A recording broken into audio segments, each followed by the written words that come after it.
invitation to address this very important gathering of the land friends. Today actually becomes even more significant following the passing of a giant of constitutional law in Uganda, Professor Wilson Kanyahamba, a man who has championed the rule of law in Uganda at great personal risk and sacrifice. In fact, today everything that I want to say to you can be simply summed up by a call to the lawyers of this generation to simply emulate the life, the words and actions of Professor Kanyahamba. He was a man willing to sacrifice everything, including friends, status, material benefits, everything for the sake of advancing constitutionalism and the rule of law in Uganda. May the Almighty God receive his gentle soul in heaven. Friends, as a young boy growing up in Kamocha, it was always my dream to become a lawyer. Because apart from the poverty, ignorance, and disease that are always the major problems in the ghettos, in our ghetto there was one prevalent problem, and that was injustice. And I always thought to myself as a child growing up that I would be in better position to address that injustice if I became a lawyer.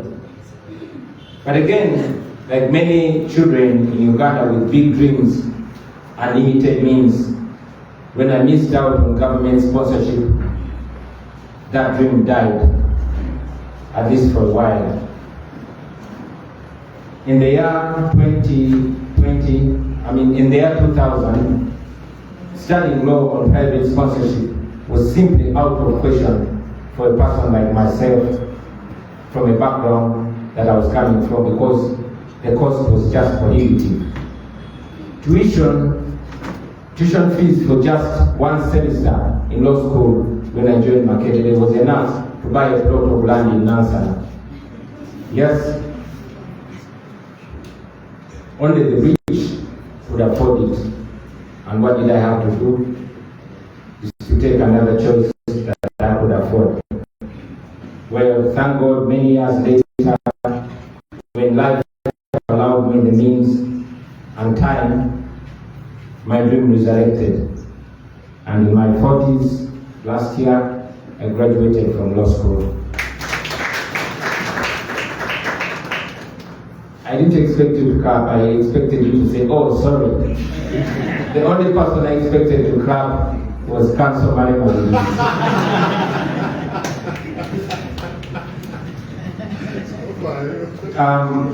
Friends, for me, that actually was the first major realistic encounter with social justice, or rather social injustice. Because yes, while government sponsorship should indeed be reserved for the brightest amongst us, but even those students who come from remote districts with limited facilities and therefore not able to compete fairly with others, especially those in town, should at least be presented with an opportunity for them to pursue their dreams. After all, it is indeed the duty of government to subsidize for their citizens and make dreams achievable for even the commonest of their citizens.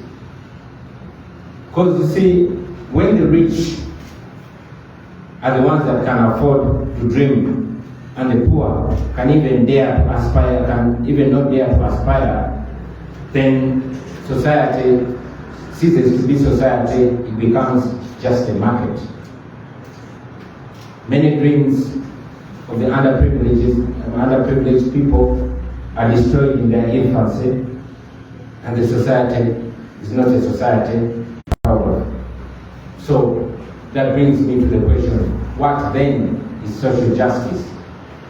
What is it? We all define it in different ways.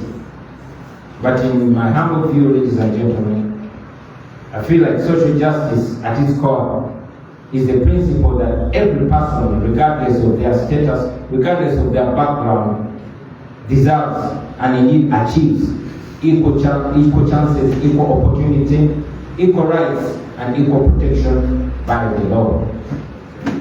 Unfortunately, today, in this nation that we call home, that is actually not the case. In Uganda, the law is nothing more than the paper on which it is written. The regime of the day will twist the law to its interest. It will use it as a weapon, just like any other weapon at its disposal. If it serves them, then they will praise the law, they will honor it, and they will sing it. And that is most especially when it serves them to silence critics and to keep political opponents in prison. Whenever the law stands in their way, like it did during the constitutional term limits and the age limit, they conveniently kick it down the drain. In Uganda today, the 48-hour rule, as stated by the Constitution, is nothing to be considered. They abduct citizens and they even boast about it. They keep them in incommunicado detention for days, weeks, months, and sometimes even years. And then, at their convenience, they present them to the courts of law, and nothing is done. Now, this, ladies and gentlemen, speaks of two ironies. The first irony is that the person presiding over all this impunity, and that's General Museveni, while he was addressing this very law society that I'm addressing today, on the 25th of February 1987, he spoke so passionately. He said the law can be manipulated against the people. He said, and I quote, "Depending on the nature of the state in a given society, the law can be an instrument of oppression and exploitation, or an instrument of social justice and progress. Law," he went on and said, "law is not always synonymous with justice. It can be, but also it may not be. What is legal is not necessarily just. Law can be used by the strong against the weak. It can be used by the rich against the poor, and it can be used by the minority against the majority." That was General Museveni on the 25th of February 1987. And yet today, in the face of the regime, you will find many outstanding lawyers saying, but that is what the law says, without even wondering or asking themselves whether that law is just or unjust. And the second irony, and perhaps the most painful one, is that most of these abuses, most of these wrongdoings, most of this arm-twisting of the law are facilitated by lawyers. I mean, if I may ask, who drafts the oppressive laws like the UPDF Amendment Act of 2025 and the Public Order Management Act? Lawyers. Who sanctions fake charges against regime critics? Lawyers. Who prosecutes citizens like Kizza Besigye in complete violation of due process? Lawyers. Who remands victims like Eddie Mutwe, torture victims, clearly tortured people, who reminds them to prison? People like Eddie Mutwe, people like Kakwenza Okendabashaija, who sends them to prison instead of sending them to the hospital? Lawyers. Ask yourself, who has frustrated our electoral justice system in Uganda to the extent that it's clear that overturning a presidential election in Uganda is harder than a camel passing through the needle, the eye of a needle? That is lawyers. Today in Uganda, those who steal taxpayers' money are protected by the criminal justice system, while those who protest against them are punished. They are abducted, they are tortured, they are even raped in custody. Today, Uganda, and indeed the criminal justice system in Uganda, is teaching our children that it is okay to steal, but it is criminal to speak out against theft. The Supreme Court of Uganda, the highest court of the land, passes a judgment ordering the state to stop trying civilians in military courts, and the regime simply ignores the decision. A decision of the highest court of the land, and business continues as usual. Elections are rigged with impunity. Petitions challenging the rigging are decided even before they are heard. Now this is even more painful. A justice of the Supreme Court had to run out of the country for fear of her life just because she dared to decide our petition judiciously. Her crime was stating that it was unreasonable to expect me to collect evidence and prepare my petition on time when I was under house arrest for more than half the time provided by the Constitution. Not even to say that that time is enough, but for more than half of the time I was in detention. And she mentioned it, and for that she is in exile. When we complain about all these illegalities, the courts are very quick to invoke the political question doctrine. Now, when courts choose doctrine over truth and theory over justice, then we find ourselves back to 1966. In 1966, the court was facing a violent overthrow of the 1962 Constitution. It chose political expediency over constitutional legitimacy. You all remember that in the case of Uganda versus Commission of Prisons, ex parte Matoke. The ruling in that case became the first post-colonial excuse, and every regime has used that to justify the using of guns to either silence or rewrite the law. Friends, you remember some 10 years ago, Professor Okonyango wrote, and I agreed with him. He wrote about this case and said, in many ways, this case was both an ending and the beginning of Uganda. A very dangerous precedent was set, and it has continued to be an excuse to justify military takeovers and fraudulent elections to the present day. Now, another even more disturbing excuse which continues to impede our democracy is the so-called substantiality test. Under Section 61 of the Presidential Elections Act, the election of a presidential candidate can only be annulled upon proof, among others, that there was non-compliance with the law governing presidential elections, and please listen to this part very carefully, and that compliance affected the election result in a substantial manner. What do they mean, substantial manner? What exactly do they mean? You will note that in all the past presidential election petitions, the Supreme Court of Uganda has always conveniently used this so-called substantiality test as an excuse to overlook the proven and glaring vote rigging together with the electoral violence by the military and the police. All that has always been done in favor of General Museveni, but the court has always overlooked that. Even when they know that every single act of rigging or every irregularity, however big or however small it is, was done precisely to alter the result of the election, and also knowing very clearly that no one rigs the election just for the sake of rigging. They rig it to win.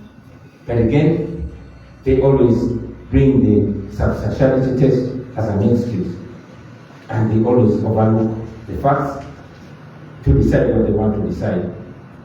Friends, lawyers should have the moral courage to call it exactly what it is: judicial cowardice dressed as legal doctrine. Ladies and gentlemen, that judicial cowardice is what has failed our democracy, and it has kept our country moving in circles. He ignores the reality that in Uganda, electoral malpractice happens throughout the entire electoral process, from pre-electoral times to post-electoral times. I mean, you see abductions, you see torture of opponents, you see gerrymandering, you see internet blackouts, you see military deployments, you see open briberies, etc., etc. You don't just see the ballot stuffing and rigging on the day of the election. It happens long before, it happens during, and it happens long after. But the courts of law have always closed their eyes to that. If we had the rule of law in Uganda, what is named, then this was supposed to shape the entire legitimacy of the entire electoral process, but it does not. Unfortunately, the Supreme Court chooses to favor the regime just because they feel safe doing that than upholding the rule of law. So, dear land friends, I think it is high time that lawyers stop acting like they are safe in this burning house called Uganda. Friends, you are not safe. In a burning house, in a sinking boat, nobody is safe, so don't even lie to yourself. We are here, but I look around and see that all of you lawyers are just as vulnerable as the ghetto people where I come from. Right before me, Council Nobubaka is there, was abducted and kept incommunicado for almost a week. He is a lawyer. That alone is supposed to speak to all of us, ladies and gentlemen. Peter Chidiyako was a lawyer, but when he walked into the reckless community, he was suspected of being a thief, and he was beaten to death. Ivan Bakesiga was a successful lawyer in his own right, but when illness came, he was as vulnerable as anybody else. He tried to fundraise, but eventually he died. All of us, I mean, who does not remember Bobi Kasango? Yes, he was controversial, but he was a very good lawyer, and he was a very wealthy man by any standards. But he died in prison, denied bail, and by extension denied the medical attention that he so badly needed. He passed away. Now, I want all of you present here today and those watching us online to ask yourself that if Mudiowole, a renowned lawyer, if Bobi Kasango, if Ivan, if Peter, if they're not safe, why do you think you are safe? Why do you think you're any different? Now, please remember that no one is safe in a lawless society. Not even you, the lawyers. You may have degrees, you may have titles, you may be successful, you may be well known.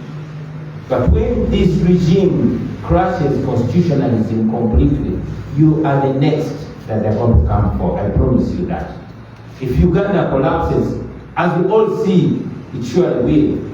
If we don't do what we must do, every one of us is going to be as vulnerable. If the country burns, it will burn you as hot as it burns a border rider in Chifumbira or in Chevani or in Kamacha. You're not going to be any different. So, my dear land friends, my humble request is that you join the rest of the citizens in saving this country. You lawyers of all citizens, let's understand the problem of Uganda. And by that, you can be part of the solution if you choose to be. And that way, we shall all be safe. Because like we continuously say, all of us will be safe or no one will be safe. I want you to remember, ladies and gentlemen, that history is calling. Different generations of lawyers in Uganda have always risen to the occasion whenever history has called. We all remember that it was lawyers, including the now gone Justice Kanyamba. It was lawyers that were the driving force in the Moshi Conference, which culminated into the liberation of Uganda from the Amin dictatorship. And yes, it was lawyers like Council Sam Njuba, who was once president of this very society, the Uganda Law Society, that rose to the occasion, closed his chambers, folded his sleeves, and joined the rest of the citizens in the 80s to try and liberate this country and return the rule of law that he so dearly believed in. He did not sit in his chambers when history was falling for his involvement. He got involved, and you too can get involved. Bwatyo omukulu His Excellency Robert Kyagulanyi Ssentamu ono nga ye President w'ekibiina kya NUP kyadda kyagenze n'aba nga asinkana bannamateeka banne wali ku Uganda Law Society. Babadde ku mulamwa gw'okuba nga bajjukira bannamateeka abavudde mu bulamu bw'ensi eno nga Kanso wa Mary Wamanga ne omukulu Professor George Kanyihamba ono nno nga yakava mu bulamu bw'ensi eno gyevuddeko. Nabagambyeko nti omukulu oyo yaliko judge, yaliko member wa parliament, y'omu ku batuula kakiiko akakyusa constitution ya Uganda 1995 as amended. Nembagambako nti yaweerezaako mu bifo bingi nga Attorney General, naye yatuuka gyatuuka munange n'alaba nga ebintu engeri gye byali bitambulamu wagendedde okuba nga ava mu bulamu bw'ensi eno abadde abuulira njiri ya change. So yasobodde okuba nga agamba nti ayogerako eri abannamateeka nga agezaako okubakubiriza ngeri ki gye basobola okuba nga obaolyawo batema empenda basobole okuba nga abannamateeka babaleka bakola emirimu gyabwe nga tekuliko akwata ku mukono.